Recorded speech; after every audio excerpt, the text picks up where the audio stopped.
1 year ago, around this time, I was bored and scrolling the web, nothing unusual for me, and I decided to go on Omegle. Omegle was a now shut down website that allowed you to talk to strangers via video or text chat.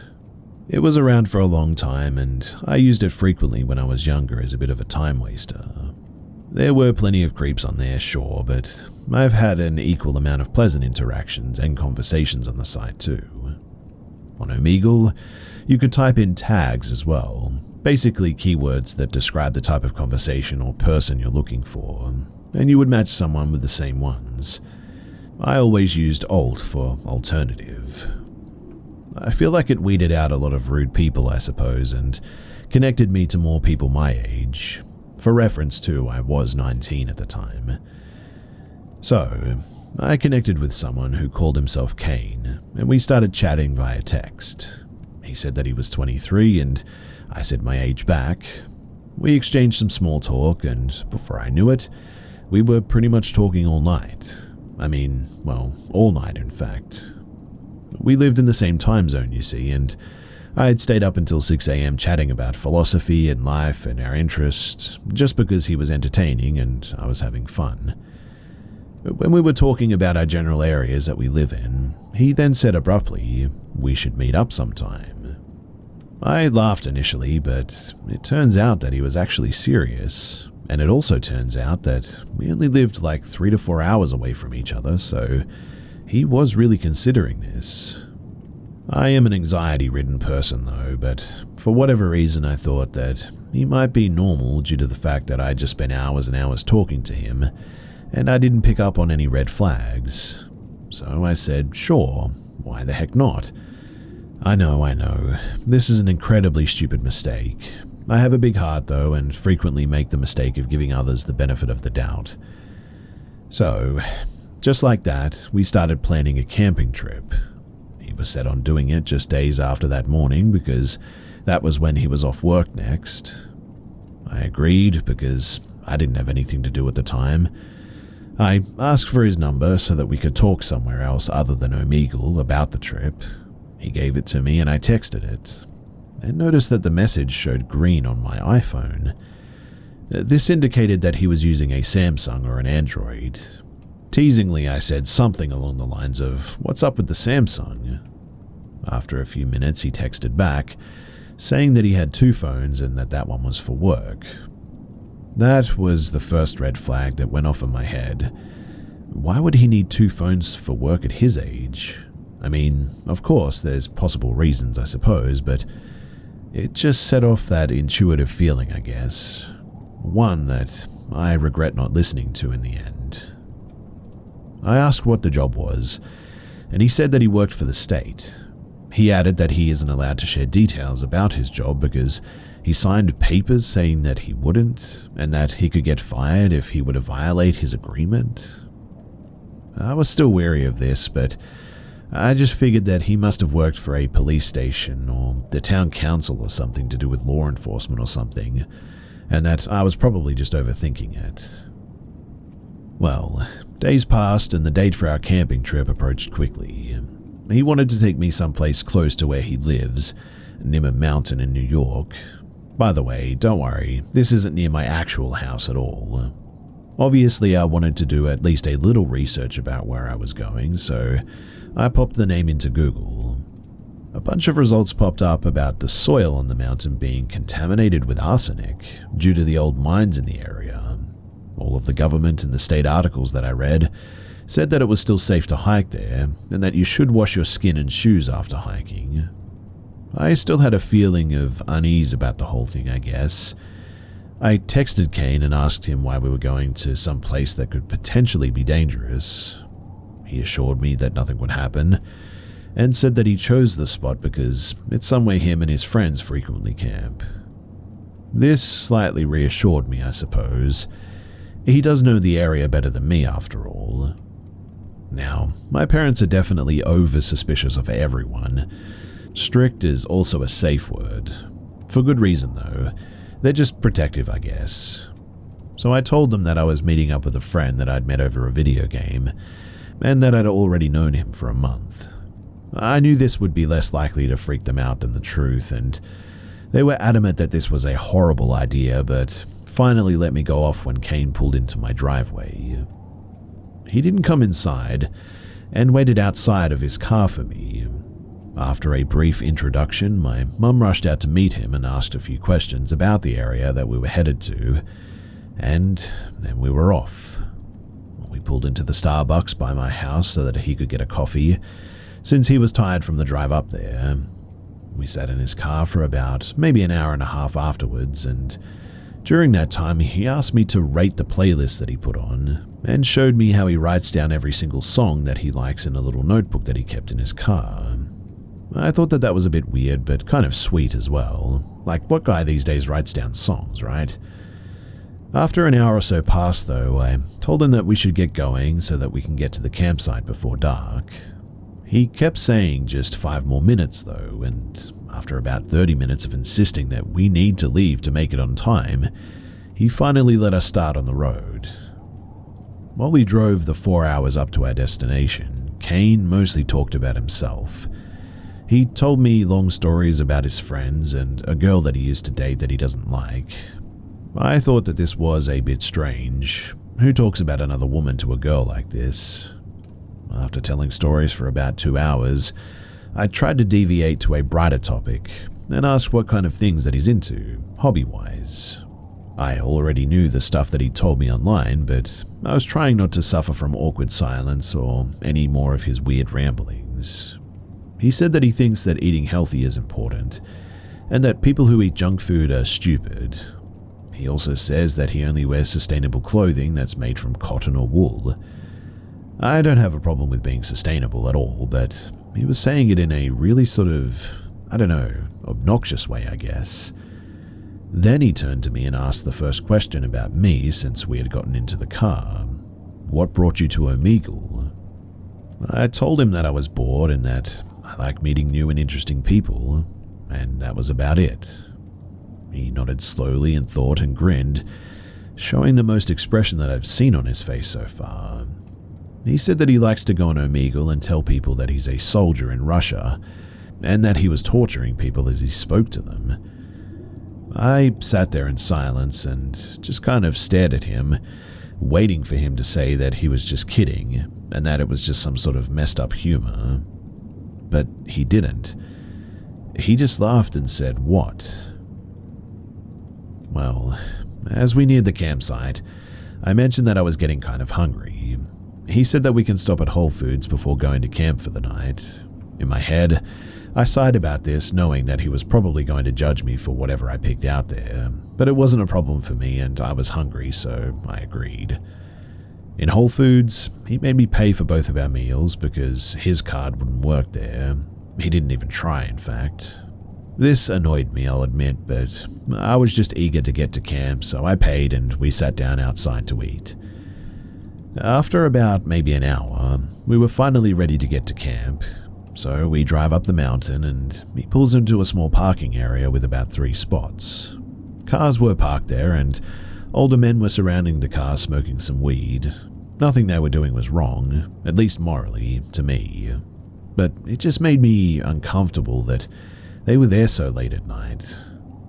Before I could even mention it though, Kane says that it's too cold for him to carry our supplies to the campsite, which was about a 10-minute walk, and set up camp. I was taken aback by this. I said, "What do you mean? I'll help you. We didn't come up here for nothing." He insisted though and told me to get out of the car and to feel how cold it was. He said it would take a while to pitch our tent and that it was too much for us. Now, there was no way that I was getting out of the car and facing the men in the parking spot next to us, so I rolled down the window halfway and stuck my hand out. It was freezing, he was right about that. That night it was in the 30s and the wind chill felt worse being higher up. I was annoyed though, but I agreed in the end to sleeping in his car for the night. I was sad that our trip was basically wasted, to be honest, but it was the best that we could do. He sat in silence for a while, seemingly uncomfortable that I was annoyed and unsure how to comfort me. I slinked back into the passenger seat and started to scroll on social media, just trying to pass the time. He grabbed my phone out of my hand and said, "Come here." He patted his lap. I was already annoyed at the situation and confused on what he thought he was doing. I said, "You're funny," and reached for my phone that he had tossed onto the floor of the car. Before I could get to it, though, he reached over and scooped me out of my seat and tossed me onto the back seat. Now, I don't remember most of it, but my eyes were squeezed shut and I was just praying for it to end. After he was done, he pushed me back into the seats and got dressed. He smiled at me and said, "How was it?" I just stared back at him with tears in my eyes. He climbed back into the front seat, propped his feet up on the wheel, and then he just went to sleep. I didn't know what to do. I sat there motionless in the back seat for about 2 hours trying to process what had just happened to me. I considered calling my mum, calling 911. I thought about it for what felt like forever. I already had been assaulted once in my life, and it broke my parents' hearts. I knew that learning of this would absolutely destroy them, and I was also afraid of what would happen if I actually told them. Like, I didn't want my dad or my brother to go to jail for life because they were angry and got revenge against this guy. So I just sat there all night, watching the men outside stare into the car and smoke on their joints. I don't remember falling asleep, but eventually I woke up to the wind hitting the car. I was in a fetal position, sitting upright, holding my legs in my arms. Kane noticed that I was awake and said that it was time to go. I was actually scared of him, and it felt like my heart was leaping out of my throat.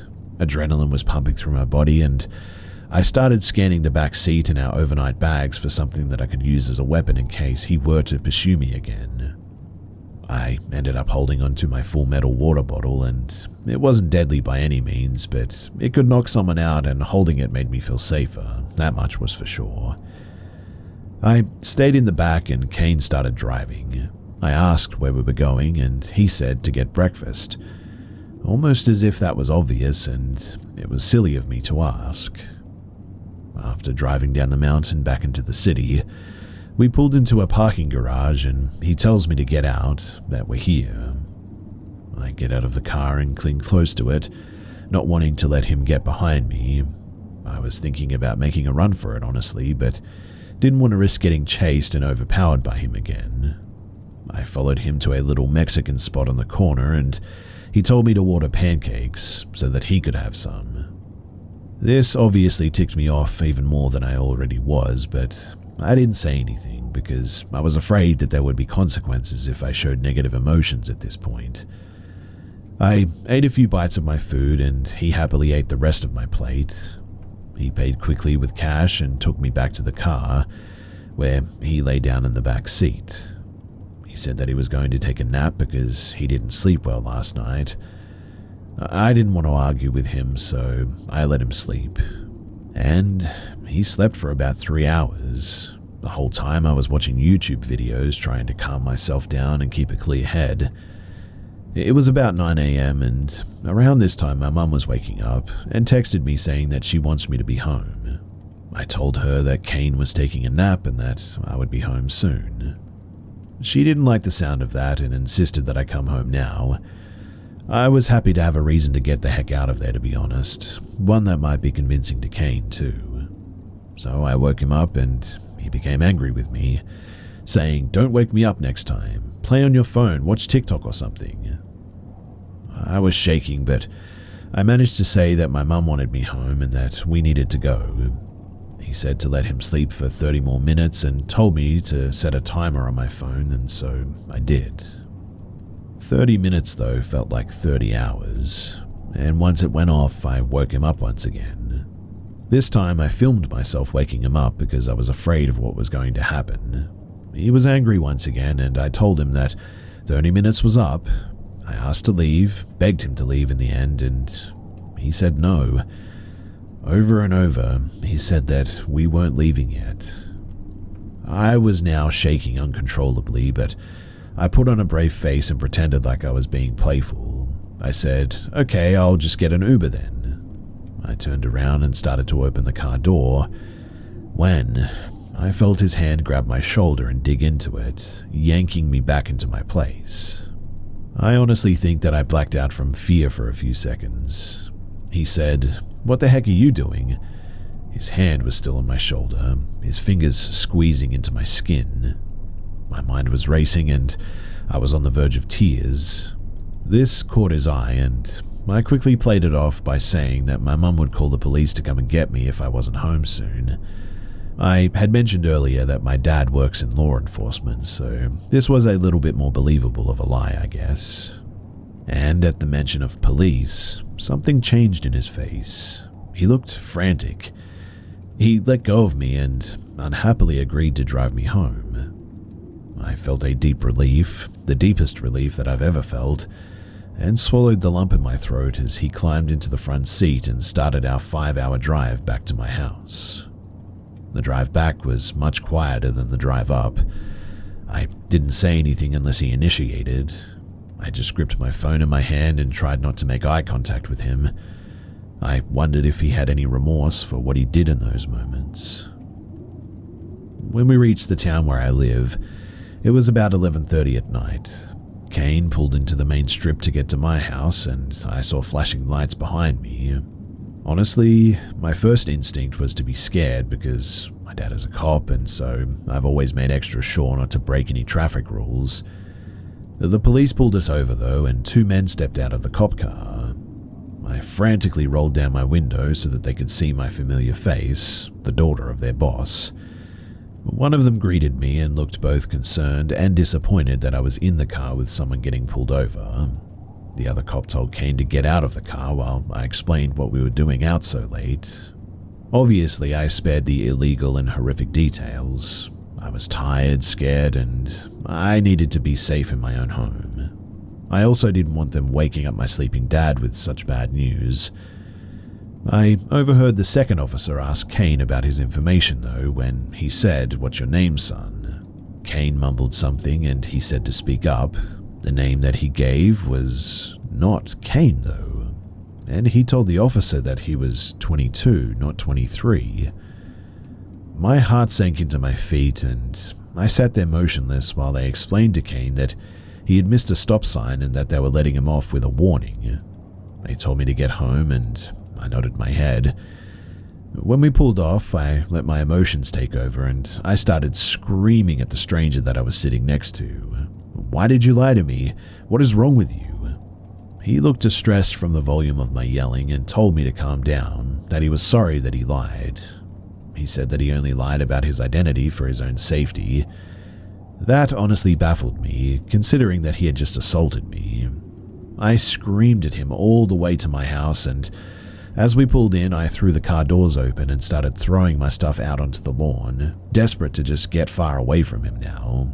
He tried to talk to me, to offer more pitiful excuses for his disgusting actions, but I screamed at him to get away from me and that I never wanted to see him again. I gathered my stuff off the lawn and hauled it into my room while my parents slept soundly, unaware of the terrible secret that I had. I eventually woke my mother up and told her that I was home as she had requested. Once I got to my room, though, I just broke down. What happened to me was starting to sink in. As I was sobbing silently into my blanket, my phone lit up from a text from Kane, and it read, "I'm sorry about what happened, I really am. If it makes you feel any better, I just got pulled over, so that's my karma, I guess. Let me know if you want to talk." I felt a wave of nausea hit me like a train. I screenshotted the message, blocked his number, and deleted his contact. And I haven't heard from him since then. In fact, I haven't hung out with anyone since then besides my boyfriend, who, thank God, is normal. I still think about what happened almost every day, though, and I still feel sick when someone I don't know gets too close to me, even if it's just a stranger passing by in the grocery store. I know that what happened was the product of my own irrational teenage actions. I get that. I know that I shouldn't have met up with someone that I didn't know, but I had faith that he would be a normal person, somewhat at least. I wish that I could have listened to my instinct and to my parents' warnings. I still don't know what would have happened if I didn't make up that police story. And to be honest, I really don't want to even think about that. I'll never meet up with someone again that I don't know, though, and while trying to cope with what had happened to me, I eventually Googled the mountain again, and I found a link that said Cane Mountain North Trail Loop, New York. Now, if you've made it this far, or you're taking anything away from this story, then please let it be this. Trust your instincts and trust your gut. If something feels wrong, then it probably is. And obviously, don't meet up with strangers, no matter how good they look, or how normal they may seem.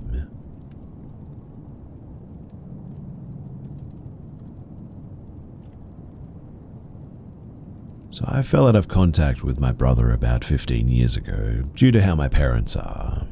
We recently got back into contact and started catching up, and before getting into this, I should probably let you know that I have a love for the paranormal, and my brother thinks that it's all fake, or at least did until we got to talking about the room that we both inhabited at one point or another. So the house that we lived in was old, built sometime in the 40s, and was renovated several times before my parents got it. It was a 2-bedroom, but one of the bedrooms was also the path to the bathroom, and it was the kids' room, since the parents wanted the privacy of the other room. My brother was out of the house in 2001 after he graduated, and I got the room afterward. A long story short, my parents made the dining room their bedroom until my brother left, and was genuinely unsettled all of my childhood because of the things that I saw there. This is just the setup to the mutual experience, but I had to get that out. So one night when I was 14, I saw a man much taller than my father standing in the doorway of my room. I was frozen in bed, unable to make out what it could have been. I actually asked if it was my father, but it slowly moved out of view, and my dad is a bit of a jerk, and I had recently gotten into trouble for sneaking a horror movie that I don't remember the name of, and figured that he wanted to just scare me out of ever doing it again, and so I went back to sleep. The following morning, I asked if it was him, and he replied that it wasn't, and both him and my mother both looked a little shaken when I told them. I saw it twice more in my life, but figured that it must have been my overactive imagination, and so I just pushed it out.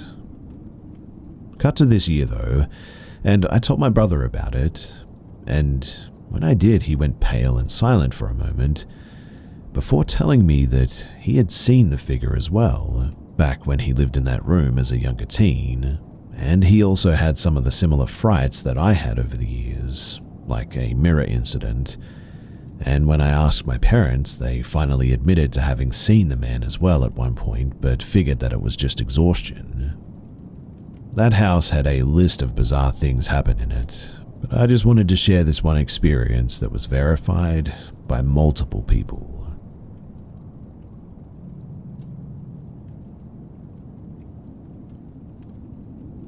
When I was a kid, we lived in a small, isolated house on the edge of a half-developed neighborhood.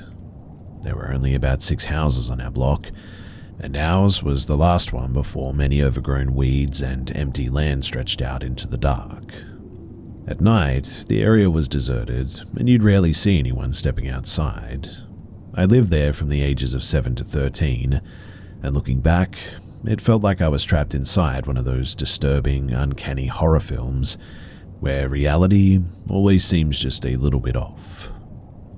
Now, before I dive into the incidents, it's worth mentioning that our life in that house was filled with a sense of suffocating dread. Financially, we struggled a lot during those years, drowning in debt. Strangely enough, things turned around for us as soon as we moved out. Family fights erupted daily, and I remember feeling terrified constantly. I remember not going too far into any room so that if anything jumps out, I could run through the door easily.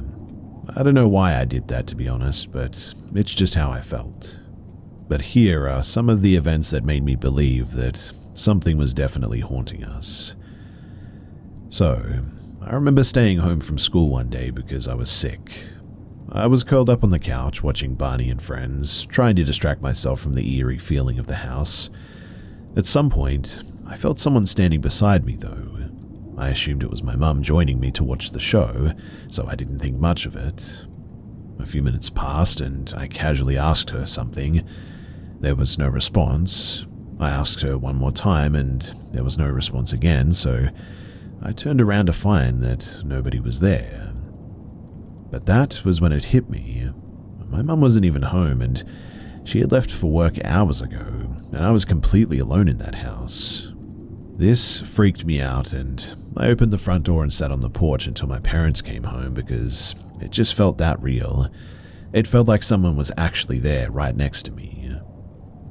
This next incident happened to my sister, but I'll explain it from my perspective. We all used to sleep in the same room since our house only had one bedroom, and me and my sister would sleep in between my parents to feel safe. One night, my sister was studying for her test in the living room, and maybe around 12:30 in the morning, I was starting to fall asleep when suddenly my sister busts through the door running and jumped onto the bed scared and was crying. After calming her down, she told us what had happened to her. Apparently, she was in the living room studying for a test when, out of nowhere, a yellow ball with a smiley face on it rolled to the hallway from the other room, and as it came to a stop, dozens of cockroaches scurried out from the same room, like they do when they hear humans walking. Our house had a serious cockroach problem, by the way.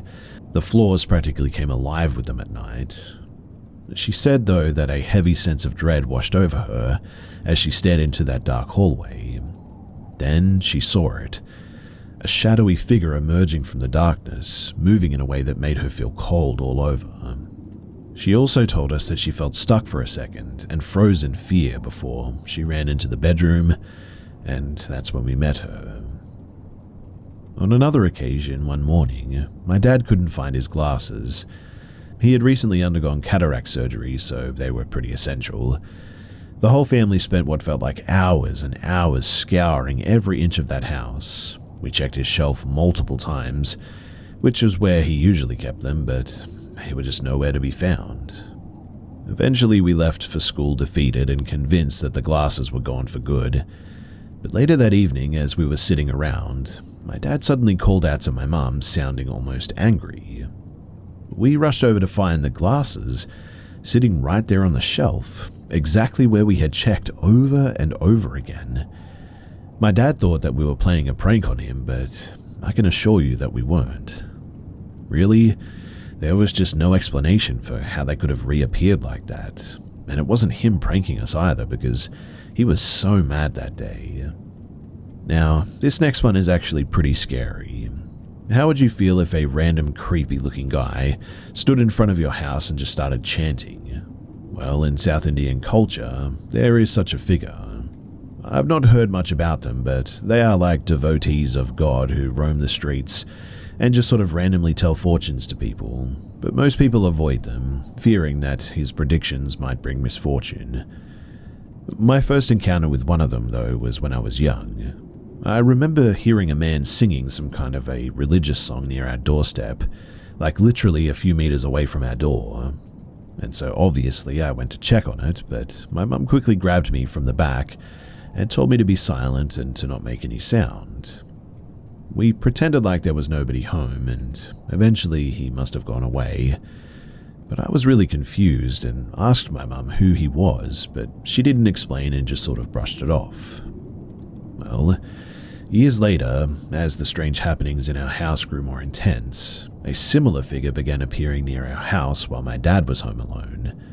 For several days, this man stood near our door chanting and seemingly delivering cryptic messages at night. Finally, my dad confronted him, telling him to stay away. I never did see that man again after that, but I just couldn't shake the feeling that his presence was somehow connected to the disturbances going on in this place.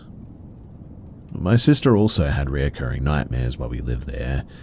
She remembers one in particular, though, that absolutely terrified her. She would wake up to a vivid vision of a figure, like a yogi or a mystic, sitting on her chest, chanting in an unknown language. She could feel his weight pressing down on her, making it almost impossible to breathe. This vision plagued her as well until we left that house for good. We eventually moved out of that place, and to our relief, the strange experiences almost entirely stopped. Our financial situation improved, the family conflicts became less frequent, and that constant creeping fear seemed to finally lift. I cannot explain what was happening in that house, but living there always felt like I was stuck in a disturbing horror film, one that I desperately wanted to escape. So, my question for all of you guys is, what do you think? Was this place haunted, or was it just the atmosphere of that place getting to us? There are some more stories from that place, and if you would like to hear them, then I'm okay with sharing them, I suppose. So do let me know, because there are plenty more. Can you name every single subscription that you have? I know I can't name all of mine, and I'm not alone too. I just learned that over 74% of people have subscriptions that they've forgotten about. But with Rocket Money, I don't have to remember every subscription or worry about forgetting any, because I can see them all laid out right in front of me. Rocket Money is a personal finance app that helps find and cancel your unwanted subscriptions, monitors your spending, and helps lower your bills so you can grow your savings. Rocket Money's dashboard gives you a clear view of your expenses across all of your accounts. Easily create a personalized budget with custom categories to help keep your spending on track. See your monthly spending trends in each category to know exactly where your money is going. Get alerts if bills increase in price, there's unusual spending activity, or if you're close to going over budget. The new goals feature automatically saves money for you without you having to think about it. Whether your goal is to pay off credit card debt, put away money for a house, or just build your savings, Rocket Money makes it easy. And I've saved my own fair share of cash using Rocket Money to cancel a few subscriptions that I didn't even remember that I had. One of which was a D&D map-making subscription that I'd forgotten about and was still paying for on a monthly basis. Finding this certainly made me question too whether or not I had other subscriptions that I had forgotten about, and it was nice to finally have that peace of mind too that I wasn't forgetting anything any longer. Rocket Money will even try to negotiate lower bills for you, sometimes by up to 20%. They automatically scan your bills to find opportunities to save, then you can ask them to negotiate for you, and they will deal with the customer service. Rocket Money has over 5 million users and has saved a total of $500 million in cancelled subscriptions, saving members up to $740 a year when using all of the app's features. So, stop wasting money on things that you don't use. Cancel your unwanted subscriptions by going to rocketmoney.com/scared. That's rocketmoney.com/scared. rocketmoney.com/scared. I worked in a jail for over 10 years in the control booth, running doors, cameras, radios, phones, you name it. I still work for the agency that runs it, but I no longer work at the jail. But I saw and heard a lot of stuff. Most of it was non-paranormal stuff, but you would often hear like strange noises and banging. Usually it was an inmate or door noises, but the side of the basement where the staff locker and the weight rooms are is admittedly creepy, and I often felt watched when I was down there by something other than the cameras. I've heard a couple of stories from trustees saying that they saw a black shape of a person standing in an empty cell or wet footprints in the kitchen when no one had been in there all night. Our IT tech also claims to have caught EVPs while in the jail, but I haven't heard them, so I cannot confirm either way. But I have two stories that have always stuck with me, one from a co-worker and one that happened while I was there. So one night my co-worker answered the phone, and it was a mother calling about her son. She gave his name and her name and said that her son had just been arrested for driving under the influence and she wanted to bail him out. My co-worker explained that her son hadn't arrived at the jail yet and would have to go through the booking process before he could get bailed out. My co-worker explained to her how to bail him out and where the jail was, to give the jail a call a little bit later to get an update. She asked that he let her son know that she was going to bail him out though. The son was eventually brought in by the arresting officer, and my co-worker had a correction officer pass on to him that his mum was bailing him out. My co-worker listened to and watched the entire exchange between the son and the officer as the officer told him the message. The son was shocked though and stated loudly, "No, she's not. You're messing with me." The officer said, "I know my guy, he wouldn't mess around with you like this." But then the son said, "My mum is dead." They then confirmed the mother's name with the son, and it was the name given by the woman on the phone.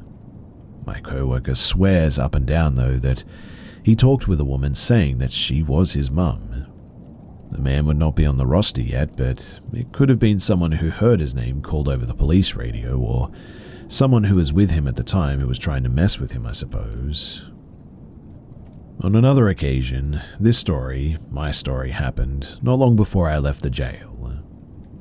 So a few years before the incident I'm talking about occurred, a man had unfortunately self-deleted himself in one of the cells. The night that I'm talking about, one of the officers was doing his regular check of the units and came up to the cell the man was in a few years before. And the man that we had housed there was sitting up on his bed, facing the door which has a window. He had a blank look on his face and his eyes were open wide. He looked the officer straight in the eyes and said, "You couldn't find the man who had self-deleted in time, and you won't find me in time either." The man was brought down to a cell where he could be monitored, and we went from there. The officer said, though, that he had to yell and shake him to get him to respond, as if he was waking him up from a sleep. He was asked later what he knew about that cell, or if he knew the man that he had named, and he said that he didn't, and claimed that he didn't even remember saying anything. And yes, the officer in this story was working the night that the man had unfortunately ended his own life.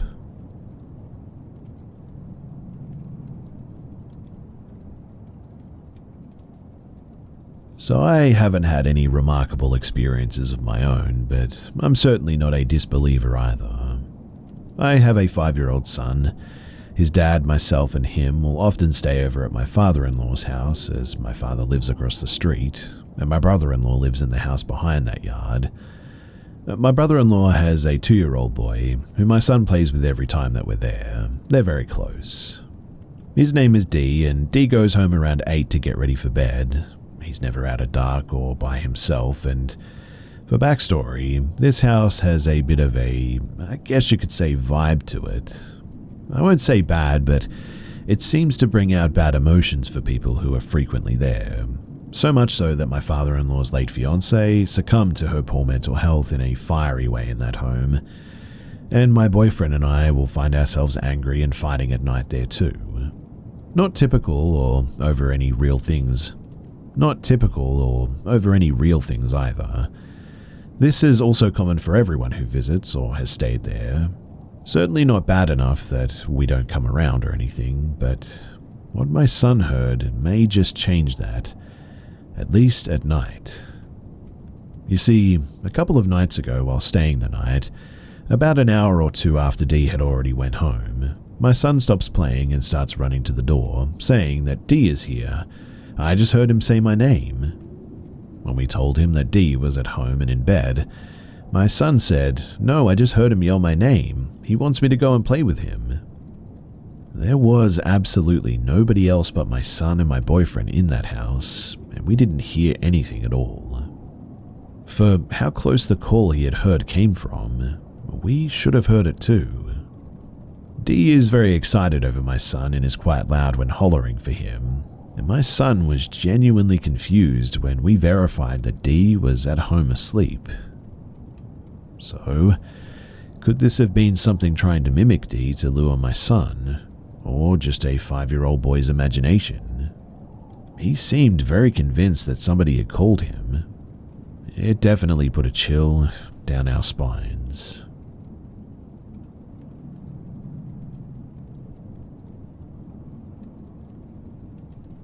Back in 2020, at the tail end of the major part of the pandemic, I decided to take my family on a trip to Gettysburg, PA.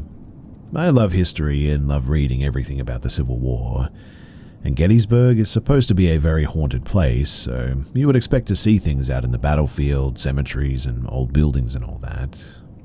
The following happened at our hotel. Upon checking into our hotel, I had asked the hotel about laundry facilities as we didn't arrive directly to Gettysburg but landed in Richmond and did a bunch of battlefields along the way. So by the time that we arrived in Gettysburg, we needed to wash some clothes. I tend to pack pretty light, like bring enough clothes for half the trip, but then I do a wash midway. And since this trip was mainly for me and my son, my wife was like, "No, you're doing the laundry." Her way of making me pay for a boring trip for her, I guess. That, and I had to buy her lots of pretty things along the way. Anyway, this evening we got back to our hotel rather late in the evening. I had asked the hotel if it was still okay to do laundry, as there was a sign that said no laundry after I think 8 p.m. or something like that. The woman at the front desk said that there was no one staying in the rooms near the laundry room. I had to run back to the room to gather my laundry and then again back to the front desk because I ran out of quarters. So by the time that I started laundry, it was well past 9 p.m.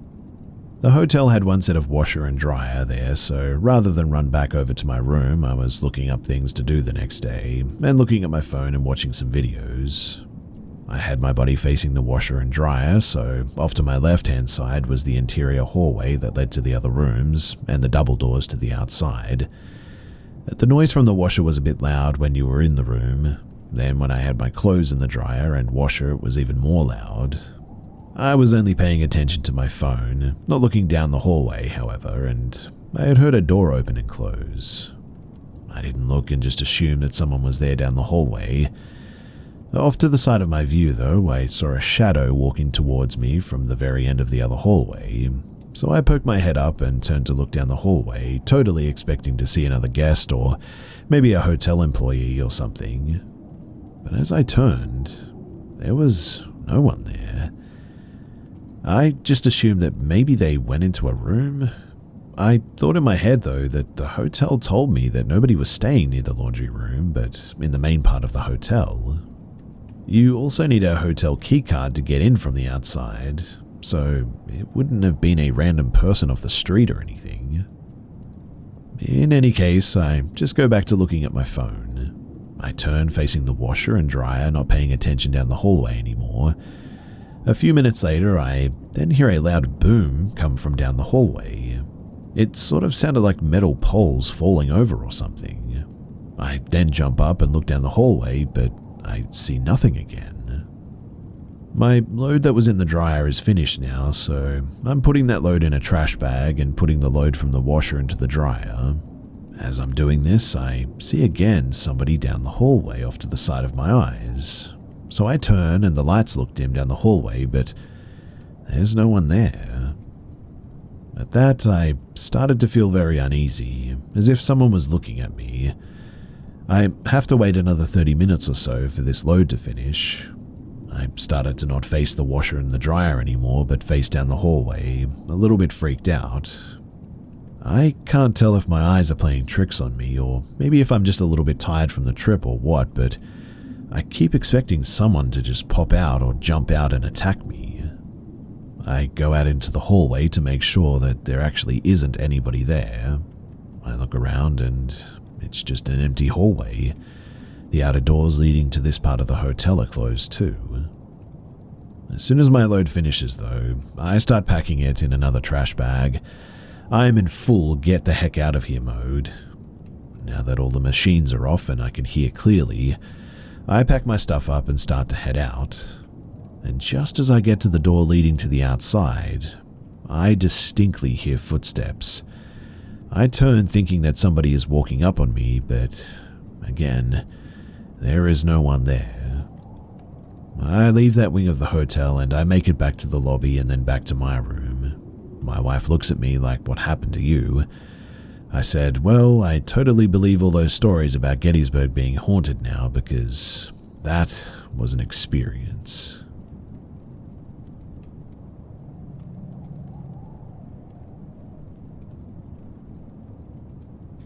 So, some important context first. Paul was a longtime friend of one of my parents. It seemed like around the time that this all started, he stopped taking his medication.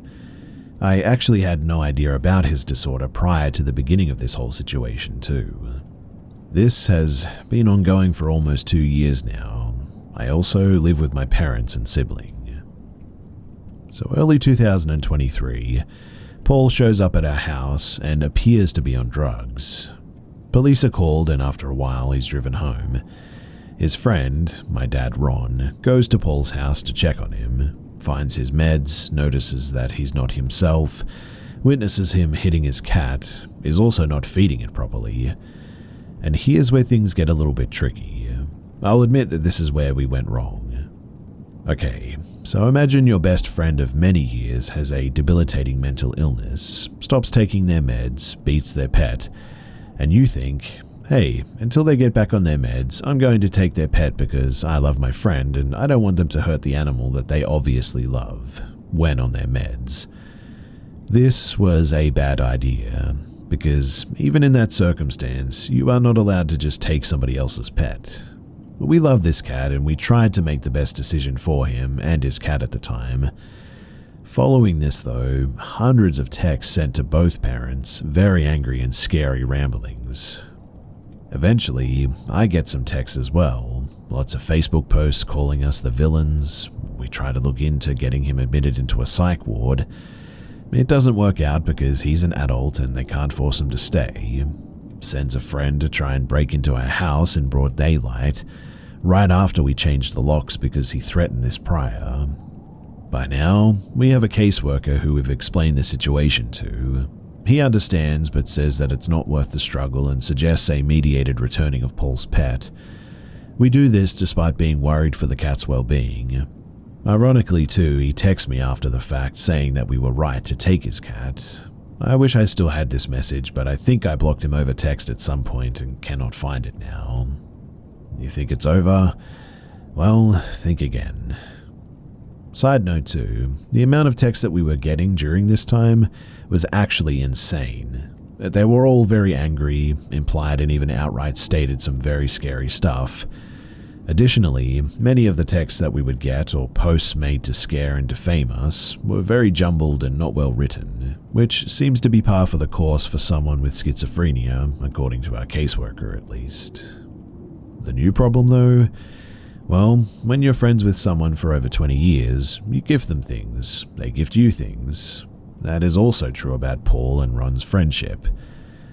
Exactly a year after this happened, I get a text with some very colourful language asking for his stuff back. I don't respond because that's what I've been instructed to do. This past week, we have had 2 letters drilled, not taped or pasted, onto our back door within the span of a few weeks. This is the first time between contact since the very start of this ordeal, and the letters were threatening, scrawled in big harsh lettering. And this is what pushed me to share this here. So when this initially became a problem, the police told us all to cut contact and to never interact with him for any reason, even to give borrowed and gifted stuff back. I'm starting to think that that was a bad idea though. Do we just give the stuff that we know that we were lent back? The main item being asked for is something that we don't even have anymore. I don't believe that somebody in this state of mind can be reasoned with, but I don't know, maybe they can? For the past year, I've had this constant lingering anxiety, and honestly, I'm just sort of sick of it. I'm sharing this here because I just cannot think of any good outcome from anything that we try to do to resolve this situation. He knows where we live. He has means to support himself without working, seems to act normal when the situation calls for it. Maybe people with schizophrenia or people who know others with the disorder can chime in here because, honestly, I'm just scared. We do have means of defending ourselves if need be. We're getting a porch camera, but I kind of just feel like I'm waiting around for the situation to escalate at this stage. I'm scared of the unpredictability of someone with that disorder. We've contacted the police, but they basically can't do anything. We just don't meet the criteria to file for a report online.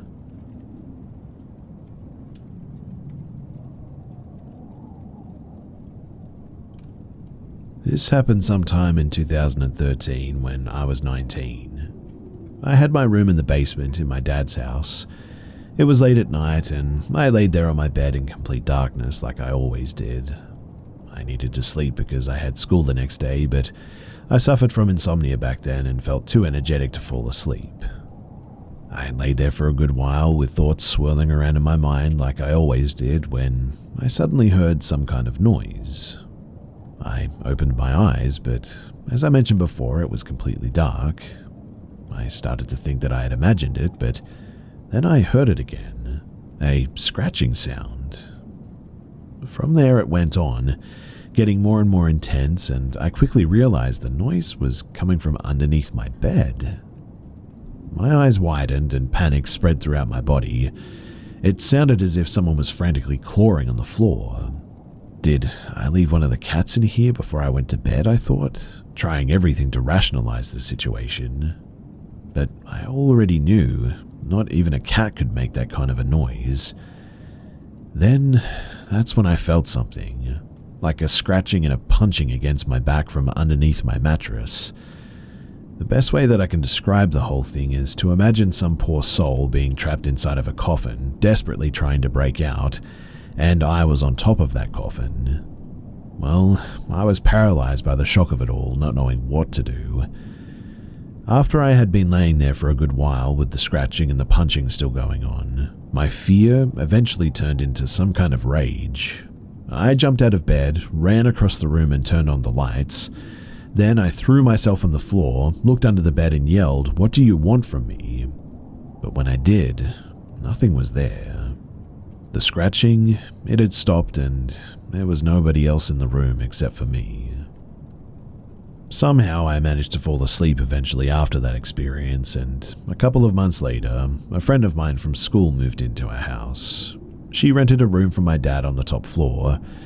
After she had been there for about 3 nights, she came to me in the morning and said that she had the craziest thing happen to her during the night. I could almost feel my skin turn pale as she told me the story of the exact same thing that had happened to me. The scratching, the punching against the mattress. I knew for certain that I had never told her about my experience, and we were both really freaked out when I told her the exact same thing had happened to me 2 floors down, months earlier.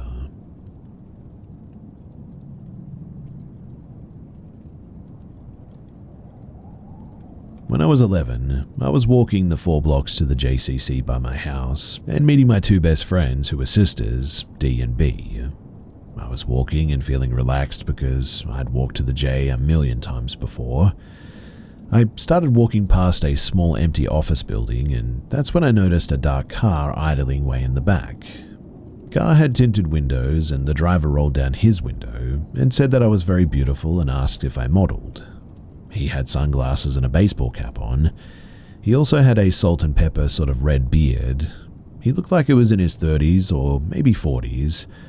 I said yes, and he asked if he could take my pictures.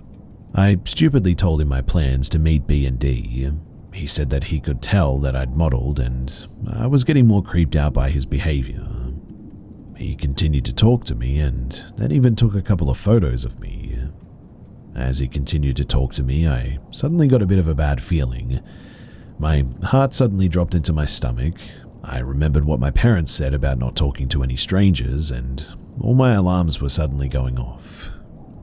He slightly moved his car, and that terrified me. He asked me to come over so that he could get better pictures. I was now hyper aware of everything that was going on. I told him that I had to meet my mum, which was different from what I'd told him earlier, but I didn't even think of that because I was so terrified. He kept trying to get me to go closer to his car, and I saw a mum watering her lawn and said that she was my mum, and I broke off in a sprint all the way home. I was shaking and crying by the time that I got home, and I told my mum, and she took me to the police station. To my shock, D and B were actually there too, because he'd gone to the JCC where I said that I was meeting them. He took their pictures, which they thought was actually funny at the time, but we did a police sketch and found out that there was another girl that he had taken pictures of, and, terrifyingly, had tried to take her too. They unfortunately never did catch the guy, and that scares me a lot, thinking about the fact that this guy is out there on the loose.